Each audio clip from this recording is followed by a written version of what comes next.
All right. Welcome to another episode of Something for the People. This is your boy, B Hunt, aka the Silent Prophet, along with my co-host, Big Country. What's good, people? Mr. Too Real for TV's back at you. Back at you. All right. So, How'd you feel about the Kendrick Lamar doing the 5 times back thing? Because like I got a different take on it. Go ahead. only thing, it's just like once you beat them, you don't stop beat. At this point, like, it speaks to the magnitude of a Drake. Because, I know without much of a doubt, his career will be perfectly fine. However, for a dude to run a concert and be like, you know what, play it again. You know what? Play it again. Do that 3 additional times. I'm like, bro. Okay. And then it goes so hard to you. I can just sit back and listen. So you saying them lyrics went that hard? No, don't get this confused. Okay. So it ain't got nothing to do. So that song ain't got nothing to do with lyrics. The songs prior to that, that's lyric. Now this is my issue right here. I'm sick of the whole Kendrick Lamar Drake beef, but all that stuff, because it's like you're feeding into, trying to find a way to feed into the negativity. And I'm sorry, that Kendrick Lamar song is the worst one that he came out with.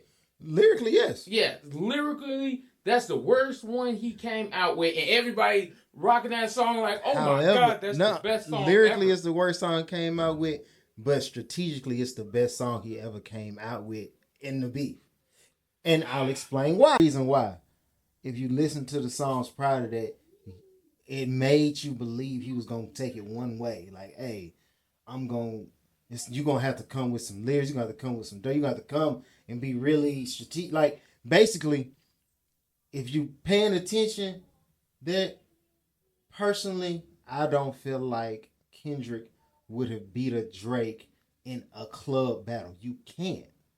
Drake is the club. So you got to make Drake believe this ain't just club music. And then how fast he came out with it let me know he knew what he was doing. He hit you with he hit you with a pump fake. The whole time he rapping, and then he's like, but it's the club though. And you as well as I know, it's the one who dropped that club hit that go hard first that's really going to take.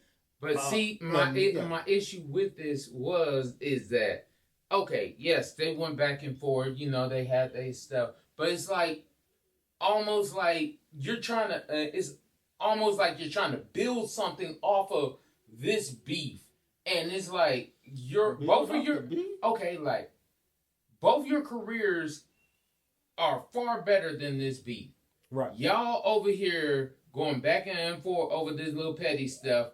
And y'all have a lot of people buying into his petty stuff. Honestly, I think they just made up the beef. I don't truly believe it's like 100% real beef. No, I think it's a ploy that is like, okay, well, we can do this too. Like, let's go ahead, go back and forth. You go back at me, I go back at you.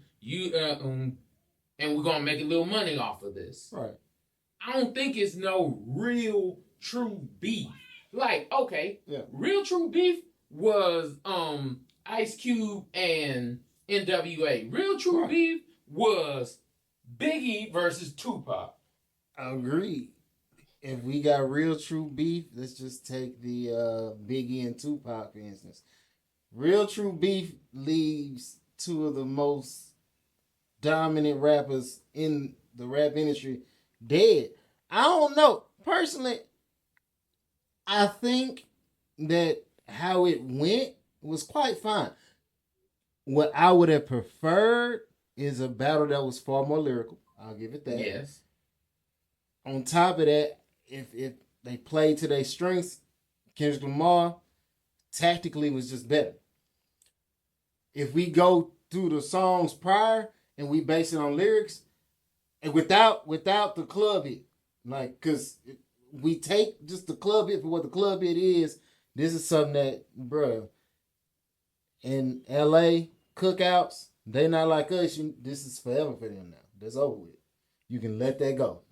And they gonna be like, it don't, cause you got everything you need. I got chants, I got taunts, I got repetition, and then he got like just enough to call it somewhat lyrical, cause he like, you know, most of us was in chains, doubled down, still calling us some slaves. It's like, it's as conscious as you can be for the club. That's how I feel. But going back to it, lyrically, before that, it was almost dead even. Like, you can't really say Drake was on top. In the beginning, I do believe Drake, when his first two came out, Drake was definitely on top. Mm-hmm. Then when Kendrick started dropping Meet the Grams and Family and all, he started dropping all that. That's when he brought it back even. And then when he dropped the club hit, that was simply to just, hey, once you got the ear of the people, once you got people who not listening for lyrics, bobbing their head, you won. Because all the people on Drake's side was just, I just want Drake to go in here and do what Drake do. Make hits. Drake was not making hits right then. And it's crazy how people will be like, oh, it's not as lyrically good. But then if we go to back when he did the Meek Mill, everybody championed Drake for back to back. Everybody was like, yeah. And the name of the song caused Drake to do what? Play it back to back at a concert. Kendrick Lamar is just karma, bro. I guess. I'm not guessing. I ain't going to. It just came right back to you. What you gave out, it came back. Only thing is, like I said, Meek Mill, for the most part, after the Drake beef, what we all thought, we know Drake is, at that point, was far more popular than Meek Mill. But the style of music, I didn't know how it would lend itself to a rap battle.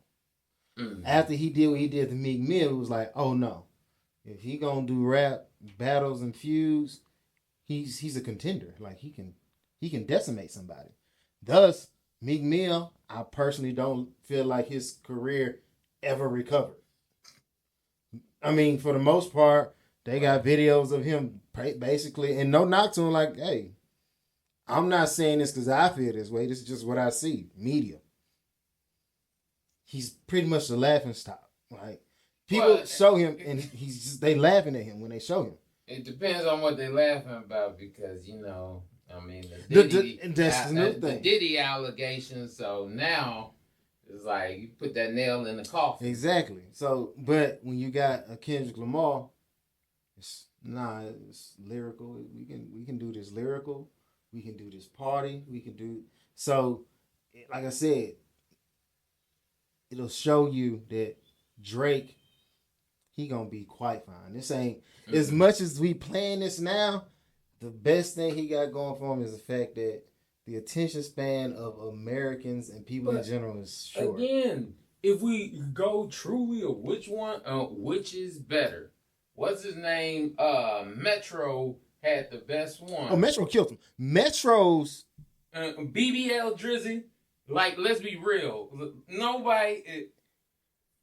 People on the gram right now. BBL Drizzy. But this is what I'm saying. BBL Drizzy. Drake was killed by producers.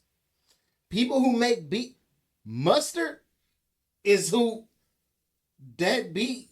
It don't matter what Kendrick Lamar could have got on there singing ABCs, bro. Mustard murdered Drake. I don't know if he had animosity because Drake had the audacity to go at a beat maker like Metro and say, shut up and make some drums. But whatever it was, Mustard killed you, and then Metro just taking advice, bro. That's all he did. Yeah. Go do what you do best. Okay. And BBL just, and then he sends it out, and bro, you gonna go down in the Guinness World Book of Records, and Metro should claim this. as the person who has the most diss tracks made about them. Nobody from this point on will be able to get more disses about them on wax. He literally has a diss record in every state in America.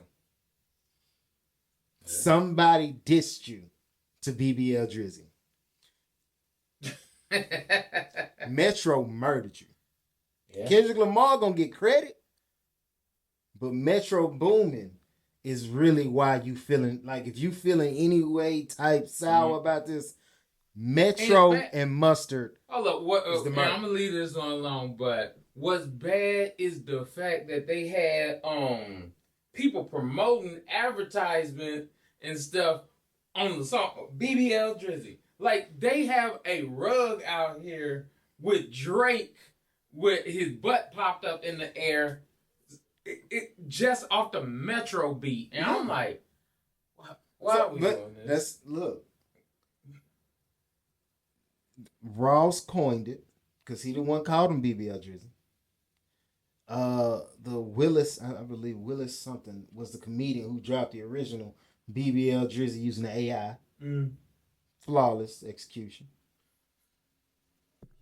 Metro finds it, creates something that, bro, everybody, I'm gonna give this to everybody, every no-name rapper in the United States. Bruh, be so hard. I was like, maybe I should get out here and at least try one verse.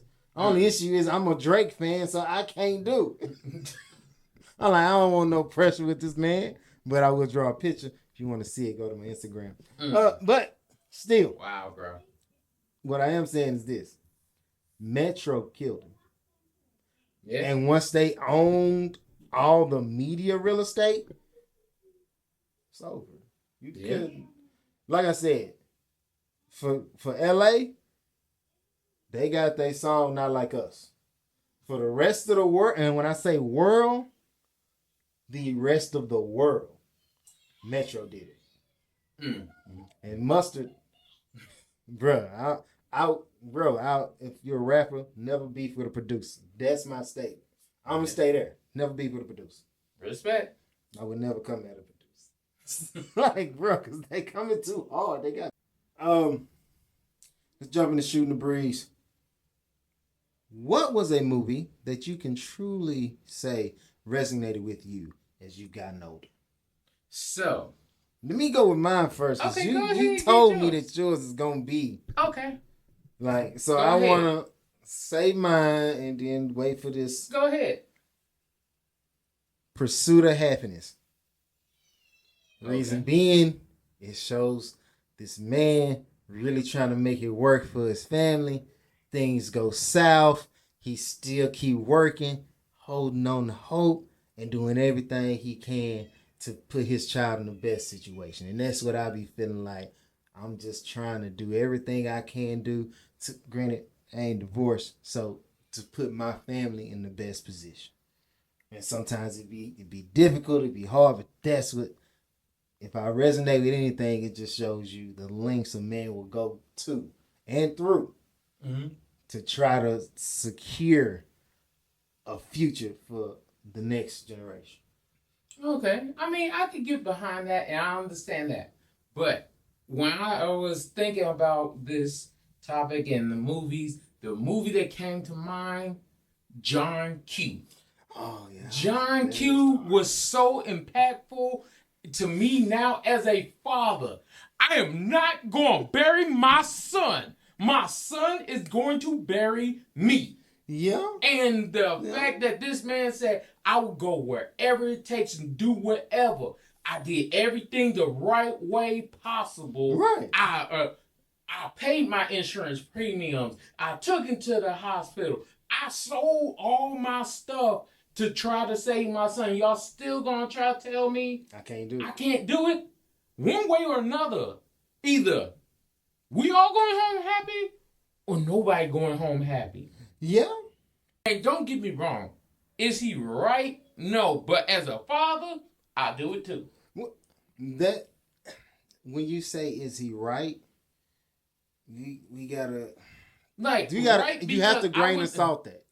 Okay, the reason why I say is he right because you should never put somebody else's lives in jeopardy that had nothing to do with what you're. Right. That's why I'm saying is he right? Nah, you shouldn't put. But even them people at the end were like, I would have did the same thing. Oh no, he's not guilty. That's what I'm saying. The reason why I can relate with a John Q is because as a dude, you just recognize and realize that, bro, there are gonna be points where you the villain. You ain't nothing you can do about it. If you gonna pull this off, look, bro, you might be the kid who dunking on the cancer patient child. Like, I know it sound crazy, but it's like, bro, we here. Yeah. And I've been and the crazy thing about it is when we putting all this work in as fathers, like I said, with my reference to pursuit of happiness, we really willing to go to that link. It ain't because it's a lot of people who gonna see that, or like a woman, she probably just sit back and cry about it, like, I'm gonna have to beg. She gonna go make funeral arrangements. But a father gonna be like, somebody else gonna make funeral arrangements before mine. And every man, I feel like everybody with some nuts out there gonna relate.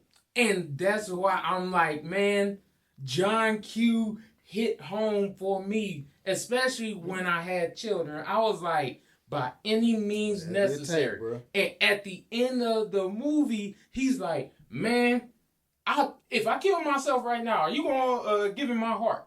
I'll shoot myself in the head right now. You give him my heart. And the doctor was like, well, you can't really. He's like, no. We're the same match. We're the same everything. You got it. Like, we have the same blood type and all. So, if there's a heart laying here on the floor, you're going to sit here and tell me you would not use this to save a life. Right. Well, at that point, if it's that way, then he's going against the Hippocratic Oath. Yes. If you have what it takes to save my son, and I'm telling you, use me to save him, and you don't get me wrong, there might be complications because it is a heart transplant surgery. I understand that. However, if it goes wrong in surgery, that's one thing. If it goes wrong because you didn't use what I was trying to give to my kid, sacrifice, bro. It's like, that's what I'm saying. That's the whole movie. Life. Like, the reason I was thinking about these things is because as a father, you're willing to make those sacrifices. You should. If you're not willing to make those true sacrifices, I don't know what to really tell you. You may have to take back that title of being a father, a daddy, stuff like that. Just be the sperm donor. But as a true father out here, like, you sacrifice your time, sleep, effort. You just sacrifice clothes. There's numerous times where it's like, hey, my children will get some shoes before I get some shoes. Right. Well, I'm also, as I've grown older and recognized, I'll be like, hey, you might not get shoes before me. And here's why. Because if I got to go to work, then you got to put me in the best position to make sure that I'm doing it. And that's true, too. Right. Like, I understand the best position to make these sacrifices for your family because I have to be able to do these things for you. I can't go to work. They ain't gonna let me in the building. But I'm like, when I talk about like getting those things, clothes and stuff like that, right. Like, I would never go to, oh well, I gotta buy and make sure I have the nicest new stuff versus all that stuff versus my children. No. I'm going to make sure they have those things because they're my children. Right. They're worthy of that. I'm their father. I'm that person that should be making sure they have food on the table, making sure that they're going to school, making sure, like, I don't know. I know people always want to have that balance of saying, oh, well, the mom and like, no. When it comes down to certain things, it's like, I'm going to show you how this world is. So I'm trying to get you prepared. Yes, you need to go to school because without any kind of education, you know nothing. Right. when it come to they got that statement where mama got a life too, or daddy got to live. So it'd be like theoretically, I'm at this point until they reach a certain age. My life is my kid. I'm making sure that they good. Like if you want to know what my central focus is, what's paramount to me, not just survival of my kids, but the actual thriving of my kids. Because I know if I put them in the best position, my expectation is them to take it further. It's the name. You were blessed with my last name. Yeah. Once I build what I'm gonna build, you ain't gonna be standing on the ground like I've been standing on the ground. You get to stand on my shoulders. Everything the Mount Rushmore that I built, you get to stand on that, and then you can build yours on top of that. Mm-hmm. By the time, if we do this right, we out of space with this. Making sure a house is built on solid foundations. Daddy trying to make sure this foundation is level enough that you can build on top of it. Right. It's like, I don't care if mine 20, 30 feet in the sky. You should be able to build on top of whatever I do. Right. So I could understand that because, before the show, we were talking about people and life insurance and making sure that their family, their children, that legacy has another leg to stand on. It's like, hey, if push come to shove, right there, I can always fall back on that. What I'm saying, so the biggest thing about being a parent, because I don't want to just make it where you feel like, oh, you got to have nuts to do this. The biggest thing about being a parent is realizing that you're not the future. Yeah. You're the present. So you need to gift yourself out to the future. I'm doing everything I can for you. Everything I can, because I know it ain't about me in the end. Soon as you get where you're going, though, don't get me confused. When I get to retirement, I'm retired. It's back to me now. Yeah. And I'm watching you play this game called life. Mm-hmm. So the best thing you could do, in my opinion, as a parent, keep working out, eat right, and prepare your kids. And I don't mean it in that order. It probably will go prepare your kids and do the other ones. But keep all that going. So when you do get older, you still got some function in your body so where you can get back to living how you wanted to live. You ain't going to live 100% because, 20-year-old body versus 50-year-old body, them two different bodies. True. But if you got functioning muscle and you can pick yourself up off the ground, hey, granddad over there in another country doing something, I'm gonna take the grandkids with me so they can start living. You need to get back. Don't think because I took the grandkids off you for the summer that the work's done. Yeah. This is so you can focus in and keep building on top of the Rushmore that I already put you on. Keep building. That's the whole thing that I wish that more people would start fine-tuning. I wish people would actually start getting back to that. Hey, I got to build this legacy. Mm-hmm. So building this legacy, I have to do what I need to do. And we work together to rise to that occasion instead of either one person in and the other one doing just a little bit, or like, oh, well, we trying to make our own success. No. My success is only because I need my children to be successful. Right. It's not about me anymore. You flip the M upside down from me to we. When I succeed, we succeed. My objective in life is for us to succeed. True. When you have to get past the selfishness and start thinking about yourself as a brand. Just like the Rockefellers, the Rothschild, all them people the fact that I'm still saying their names and they've been gone for so long. There's a lot of insurance policies and things that was built up over time because a person got past themselves. That's what you have to do. I gotta get past myself. It's you sent me a podcast thing on Instagram, but it was this lady talking real reckless, like, oh, he was just corny because he wanted to stay at home and do. But she don't understand. That dude could have got out there and did all the stuff that you said would have turned you on. Had you always under what? Like, I don't know if he gonna leave me or keep me today or tomorrow. I don't know. Yeah. He could have did all that, but is he setting an example for his kids? The kids he had with you? No. If you gonna sustain something, then like I said, safe ain't exciting. It's not. See, that's the thing that I wish that a lot of people would get understood.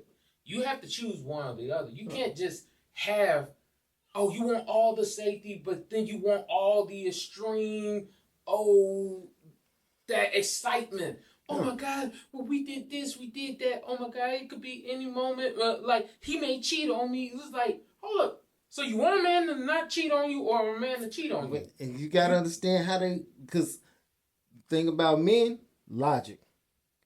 I want to know things. Logic is to know. Logically, I know that if I'm a 6 foot man standing in 3 feet of water, I don't need to know how to swim. I need but stand up. Yeah. However, you'll get a female in that same 3 feet of water, and I'm only giving this instance because I've seen it happen before. Mm-hmm. And the person who I'm talking about, if they watching this, look, I ain't gonna say your name. I'm not gonna put you out. But it was a female. Okay. And they felt like they was gonna drown, and they well above the feet in water that all they had to do was stand up. But that thrill of, I'm gonna lose my life, put them in such a dangerous situation that somebody else had to jump in the water and pick them up to remind them, you don't have to die here. Logically, just stand up. Like, I know it sounds bad, and I try not to be a woman basher or say anything that's crazy, but sometimes I realize that the world we live in is a logical world, but we keep throwing emotion on top of it. But sometimes it's like, when you break it down, this is what it is. It's not what you feel it should be. It's what it is. There's a space for both. Because kids want to feel accepted and appreciated. Women want to feel sexy. Men get to a point where we want to feel appreciated. Yeah. It's just the world has taught us, deny your feelings. So when she don't say thank you, you don't get hurt. Because she going to think all that I need to take for granted. Because that feeling is able to exist because that logic is so strong. Yeah. When the stability is high, the feelings tend to grow when it don't have no space for it. It's like, you don't really need to feel like you feel. You can buy a 2-story house in one of the safest neighborhoods in America, and a female gonna come and tell you need to lock every door and don't you have 2 guns. Yeah. They don't rob around here. I literally opened the next door neighbor car because he asked me to. Basically, he's telling me that there's no need to feel threatened here. But in this high level of stability, if you don't feel something, people don't feel like they living. Yeah. So you have to put that, as a guy, logically, if you want to keep your woman, I'm going to tell you like this. It's crazy, and this is coming from a married guy. Okay? And I know you're going to feel like, B-Hunt, you should say stuff like this. Okay, take it for what it is. Do I live by this advice? No, I don't. But at the same time, if it fall, I know why. Yeah. If you a guy, keep you several fine female friends. Hey, take it how you want to take it. This is straight from B-Hunt, bro. Several fine single female friends. It's probably better if one of them have actually hit on you before and you denied her so your wife could be in her place. If you could do that, you set yourself up for a successful marriage. How you figure that one? Hang on, go ahead, explain that real quick. She's always gonna feel like somebody's coming from my space. Dudes, we spend our whole life competing for greatness. Greatness is always the Luna, so we always in our competitive mode. But women ain't competing for. If your woman is getting bored, it's because she ain't competing. She don't feel like she in the game. She beat the game and she looking for the next stage and realize ain't no more stages. That was it. Did you have a good time? When you insert that next problem, like, oh, so I got the man. Now you telling me I gotta keep him too? That's the next level to the game. Okay, nah, baby. I don't sit in the house and play the game. My homegirl just asked me if I wanted to come to the kickback. You want to go? I guarantee you, if she dog tired, it don't mean nothing. Let me. And she ain't gonna ever come half stepping, bro. She ain't gonna ever show up to the cookout in a bonnet, bro. She gonna dress like it's club time, cause she know this single woman just called my man over the house. It better be a lot of people there, cause if I go there and it's only him, oh, it's pressure. You get there's a whole bunch of people. Why she all gotta hug you for a long time? She gauging the opponent right there. She trying to figure it out. Wait, bruh, I'm telling you right now. Don't be if you a man and you want it. Look, if you want a loan, I just laid it out. Well, back to the original one. I think John Q won against Pursue Happiness. Be honest, because of death. That is all. And based on what it you do, just won't let me have it. I said because of death, I'm letting you have it. I'm just letting you know that circumstantial played a heavy part in you taking that victory. Oh wow! Because it's hard to beat death. You know what I'm saying? It's okay, bro. I just take my W's where I can. He was in the restroom. It is what it is. And they was sleeping in the restroom at a train. Like, come on. All right. Coming into You Won't Believe This, and You Won't Believe This is brought to you by. As always, love to shout out my beautiful wife. Love you, baby. I ask y'all to check out her product lines, Yanni Like Mine, Traces Like Mine, and Wasted Desires. You could go on wastedesires.com. They have waist beads, anklets, bracelets, thigh chains, all those things to make your body glitter and shine. You could go on Traces Like Mine, Facebook, Instagram. This is hair care products for a black woman, by a black woman, actually, for anyone to help grow, make your hair shine, and then keep your hair healthy. You know, they always say in the store, they don't have everything for black people's hair. This is the woman doing it for you. Exactly. Also, check out Yanni Like Mine. Ladies, if you do not know what your Yanni is, please look it up. Also, like to shout out Brittany Boston Up. She is a counselor out here. She's wrote a couple of books. She's been on the podcast a couple of times. She's actually pushing, doing it for the community, trying to help these young people to grow and learn from parents' mistakes and to elevate themselves. Top notch. For mine, I have no outside people to shout out. I'm only going to focus in on the two people you see right here in front of you, which is something, the number 4, DA People. If you on YouTube, go ahead, type podcast right behind that. It's going to minimize those search results, bring us up a whole lot quicker. So when you're telling your friends about the show, hey, I know a show you should watch, something for the people, boom. If you want to make it easier for them, which you should because you're just giving them a suggestion. Tell them, hey, if you're on YouTube, type podcast, boom. We in their face, we in the place, and we giving them all this good information that you getting right now. So, remember, like, share, subscribe.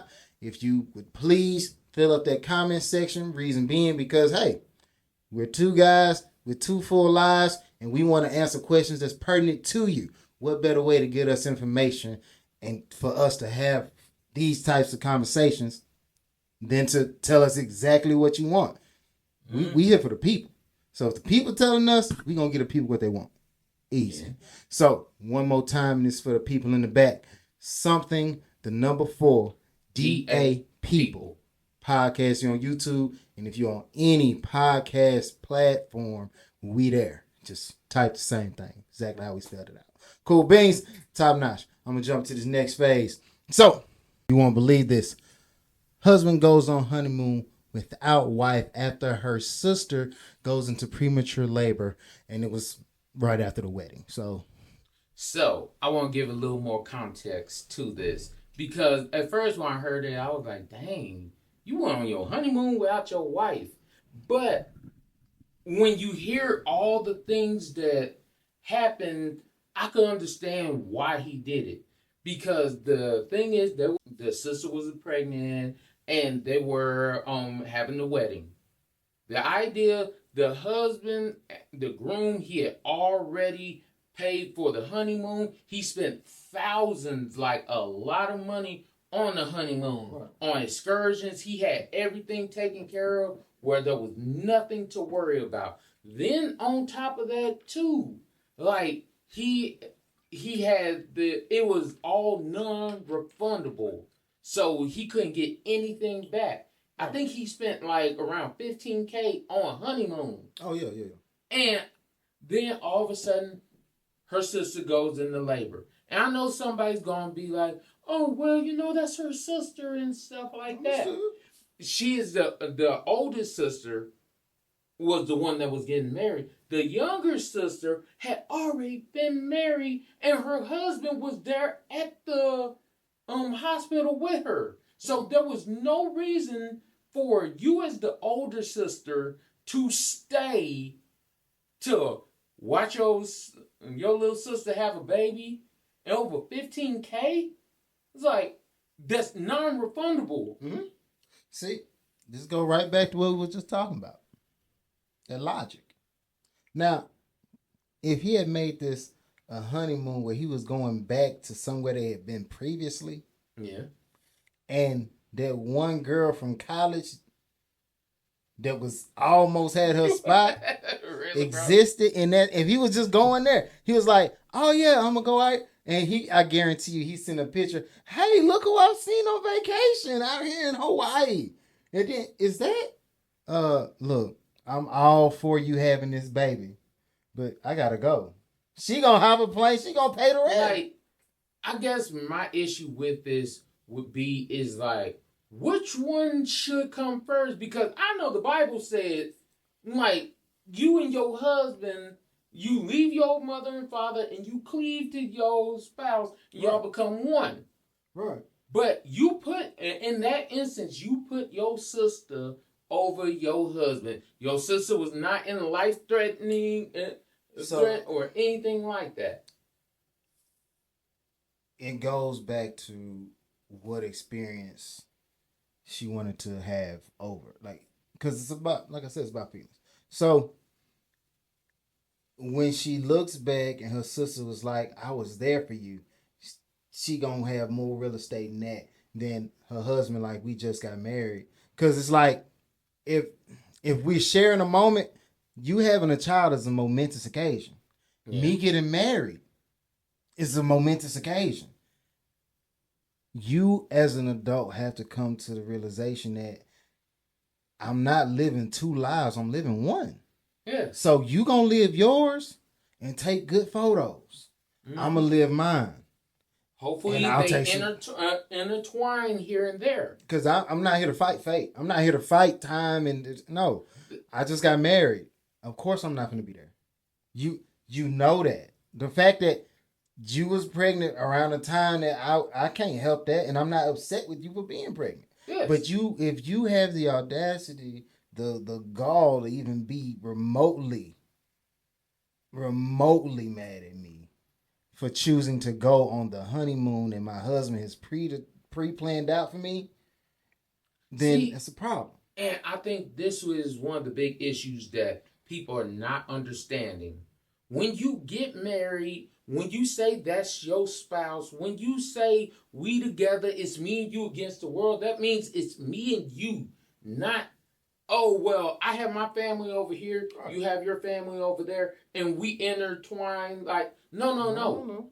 Our family is me, you, and if we have children, that's them. If we just got married, you just became my immediate family. Your immediate family is no longer oh, your mama and daddy. And your sisters. Yes. Like, no, that's what happens before you get married. Right. After you say, I do, I'm your immediate family. That means I should be put first. That means you should be put first. There's a lot of women out here that have been pissed off because their husband is still a mama's boy.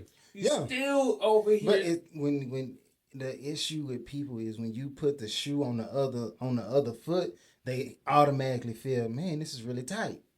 Yeah. When you start saying, oh, if let's say his brother had was having a baby, and he was like, oh, hey babe, we're gonna have to cancel this honeymoon. I'm gonna go to the hospital because my brother, his wife is having a baby. Or you know what? Just so we keep it in the same, because my sister, she's having a baby. Yeah. Your wife is gonna fight, bro. You gonna go see this baby be born, and then automatically through immaculate conception, you gonna come home to this freshly birthed divorce paper. You just got in, they gonna just kick you out. Now, a lot of people, the crazy thing about it is, I didn't even get to really see the article of where it came from. However, I guarantee you, there's so many people giving that dude flack for that. Yeah. And it's irrational. You mean to tell me a baby that ain't mine is worth $15,000 of mine? Now, don't get it. And the baby's in quite good. Baby's being born to parents who are there, and everything is going well for this kid.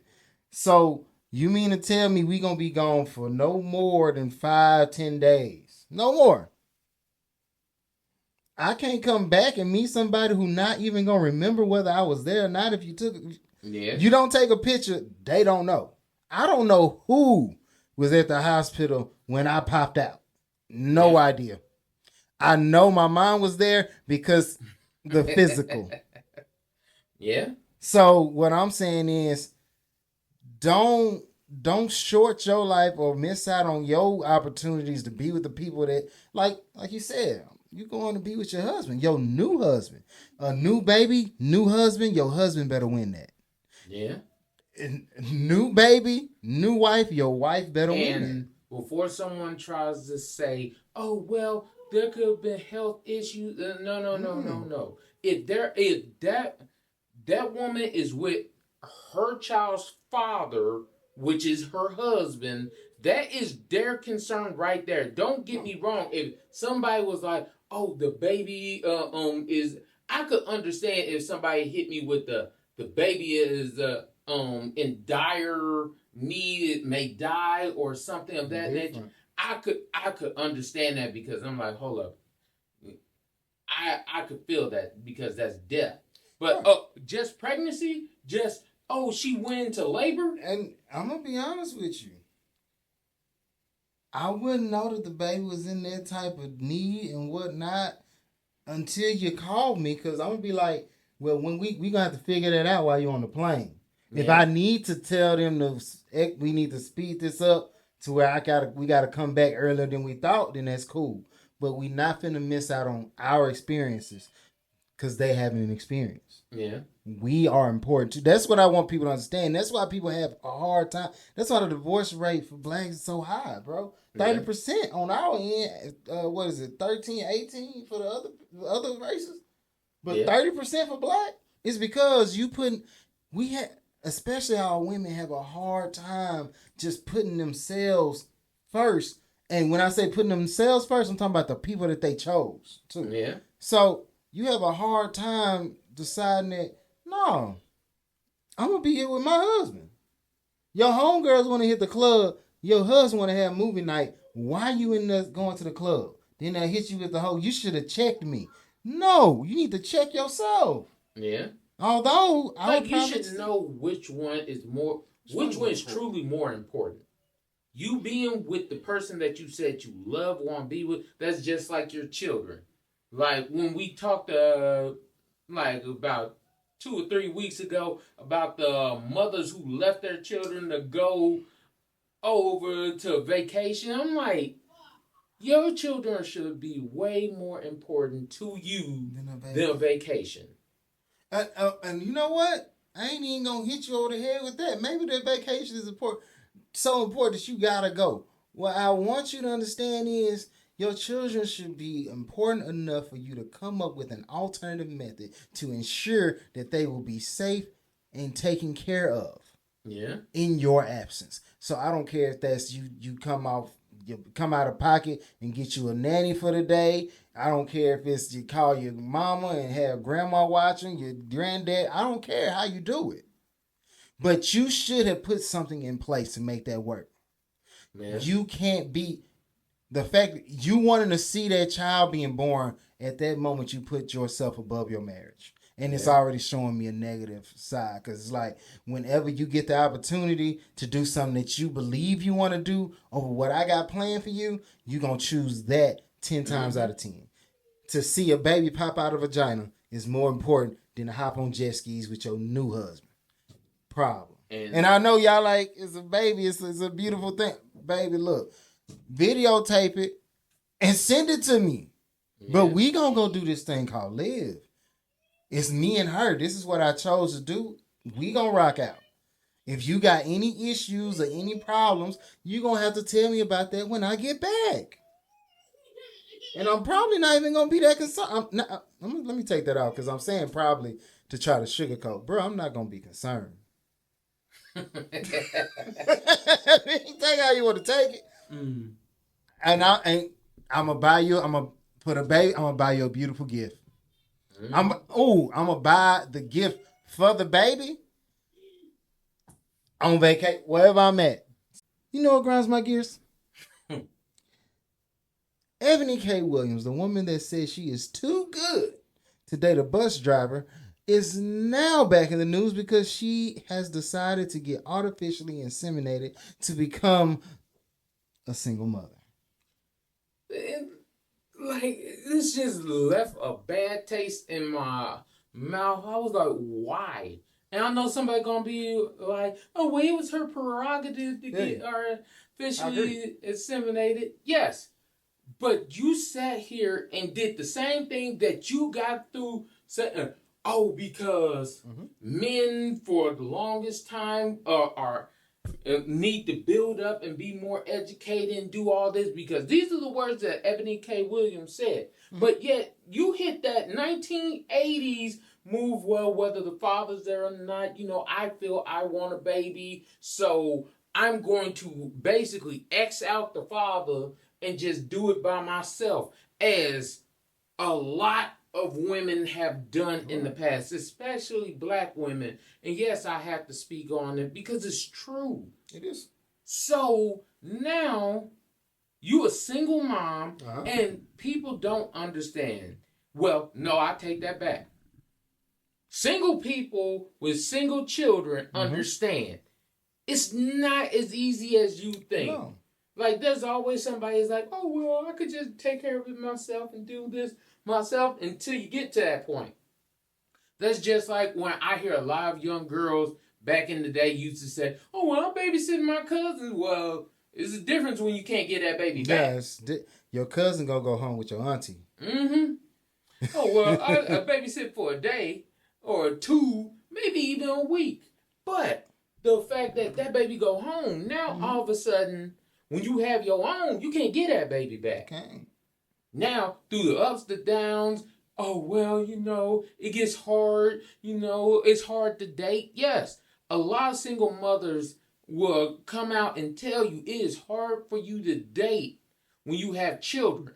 A lot of single fathers will tell you the same thing. Yep. It's hard to date when you have children. You just jumped into that club and said, oh, well, I'll take it. Mm-hmm. What I'm going to say is this. So, it always comes down to layers here. Instead of the idea of going 50-50 with some man somewhere. Because if you got a bus driver, he make but so much money, and you feel like you make absorbently more money, so the likelihood that you're going to spend more money than he is for y'all securing the lifestyle that you particularly want, you won't have him. Okay? Cool. Yeah. I feel you, love. Go for it. You get it, you independent queen. Now, you are willing to pay 100% of your own lifestyle. You are willing to do 100% of your own child rearing and watching. You are willing to do 100% of the entire thing that is called life. You're going to do 100% of that by yourself. And I guarantee you, you're going to try to come back with some sob story talking about, I did it on my own. You chose to do it on your own. It's other women out here who are in a situation where if they had their choice, they would not have chose to do this alone. Mm-hmm. However, because you feel like, the only thing a child is going to need is finance, you know what? I hit a sperm bank and put my money in the bank, and I can bank on the baby being good. But that is just not how this works, okay? So when you get to telling yourself, well, I can just take him over here to my sister's house, and your sister like, well, I got other things to do today. You're going to be mad at your sister. Trying to tell her, well, or you your don't mama, want, or your grandma. Nobody want to help me. It's not that nobody want to help you. You go out and you create these problems, and you want people to take care of your problems. And I know people are like, you shouldn't call no child a problem. I'm not calling a child a problem. I'm calling a mindset a problem.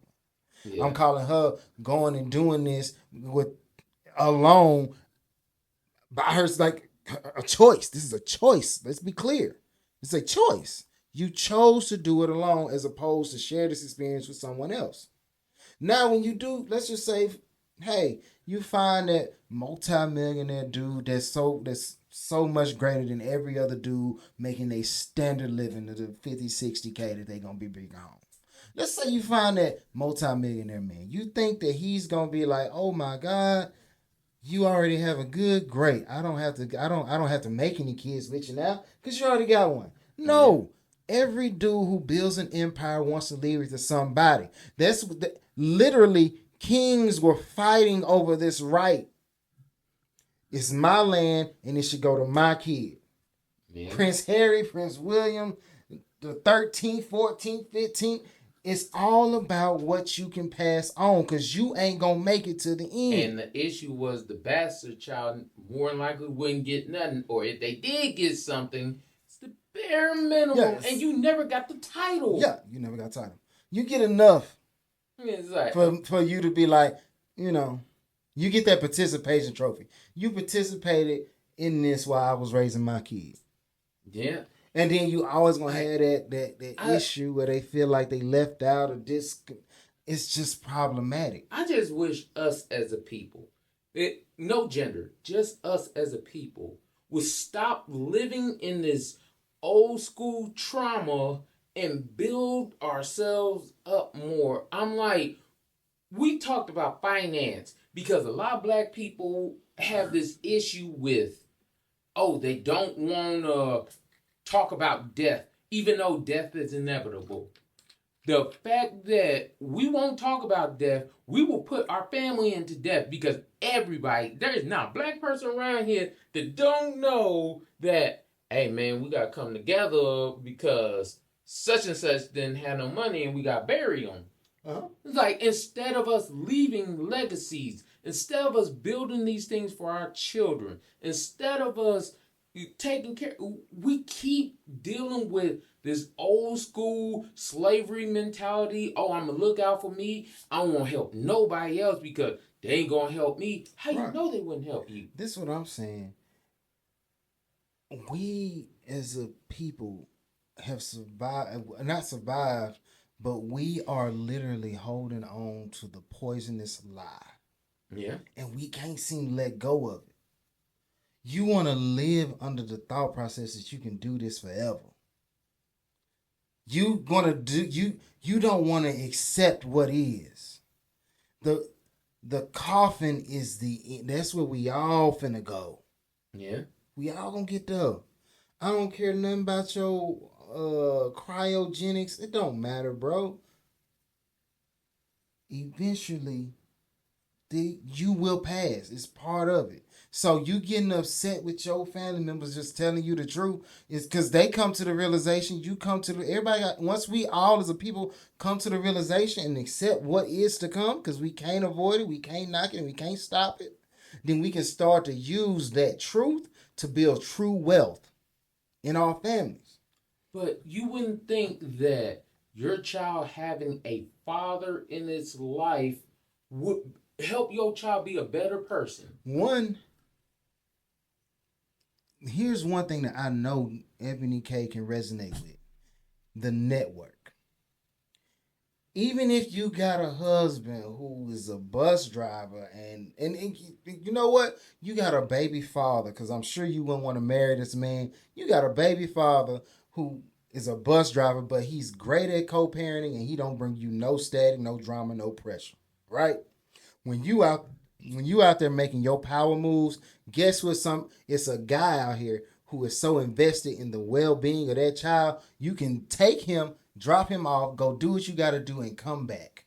On top of that, when I said network, not just him, he got a mother, most likely a sister, brother. He has a patchwork of his community, his tribe, that is also, if not equally as invested in that child as he is, very close. Don't let social media fool you and think that everybody out here got ignorant mama and ignorant daddy true. And they sister ignorant. Like, it's been factually proven now that black men are in their children's lives more than any other race. So we're not going to say, black men got to step up to the plate. Black men stepped up to the plate. We already there. It's just facts. We've been there. Mm-hmm. The idea, what I need people, black people, I need you to understand, we can't keep holding on to the past, saying we want a better future. The past. Well, my mama, somebody did this to my mama. Somebody did this to my dad. We didn't have this. Okay, there were a lot of things I didn't have that I wanted growing up. You know what? It made me better because I was like, hey, I could go out and push those things to get my child certain things. Mm-hmm. I can be better. I didn't hold on to, life wasn't fair. And a lot of people now keep holding that same thing. It's not fair. I didn't get a silver spoon in my mouth. You know what? Let me help everybody. You know what's not fair? Hundreds of thousands of sperm swim up a vaginal canal and only one of y'all make it. Mm-hmm. It wasn't fair for all the other ones that died on the way. It wasn't. Okay? They got 8. Don't think it's like a sweet situation. You got white blood cells, murking sperm, left and right.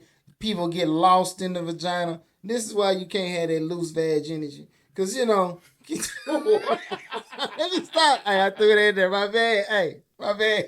I'll just throw it in there. But whatever. Hey, man, stuff get lost up in there. You feel me? So, all of them made it. The fact that you made it, it's a shot in the dark. That's what it is. Then, you're on a planet to where there are more stars in the solar system or the universe, or at this point we've all come to the realization that it should be considered a multiverse. If you're late to the party, welcome. Flat earthers, much respect. It's a ball though. We on the ball here. All right. So more universes than grains of sand. More stars.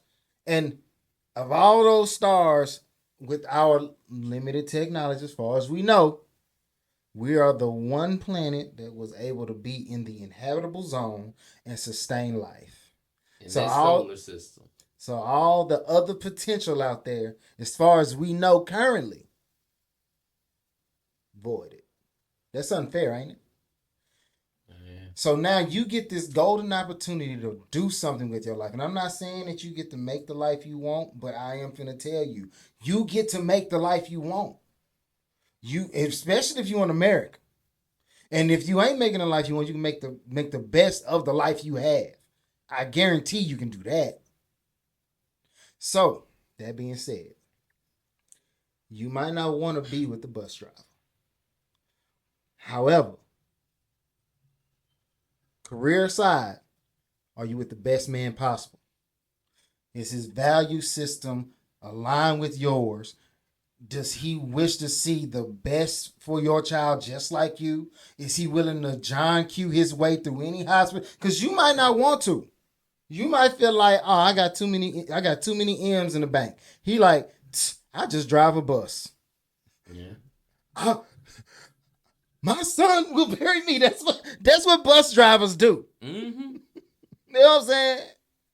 Hey, whatever it takes. The reason why a lot of dudes are in these positions and these jobs that the rest of the world shun, is because they understand at the base of it, for my family to survive, I need money. Especially in our locally, how this world work now. Shoot, when milk is $8. It's clear I'm here for a real reason. What I'm telling you is, it is far better for you to have a partner, male or female, that aligns with your belief system than somebody who's got millions in the bank. Especially if you want to go on this parenting journey. Now, if you want to go, like I said, and you want to go and do your porta potty business in Dubai, maybe your lifestyle is A-okay. However, for everybody else who want to live and have people who remember them when they gone, if you want to be like, the movie Coco with Disney and somebody putting you up on the window and all that junk. I forgot what it was called. I think it's a window. Whatever. Putting you up on the mantelpiece and showing your picture, keep your life, whatever you feel. If you want to live that life where your name goes into eons and you are the linchpin for the success for your family and the family after you and the family after you and the family after you, all them people who have that last name where the weight should be placed. When they look back and they be like, hey, we can attribute all this greatness. It started right there with that person. Then personally, I feel like you should probably get you somebody to share in that journey. Because it's easy to go far alone, but you tend to go farther with people. Yeah. This is another episode of Something for the People. Hold down. Y'all be easy.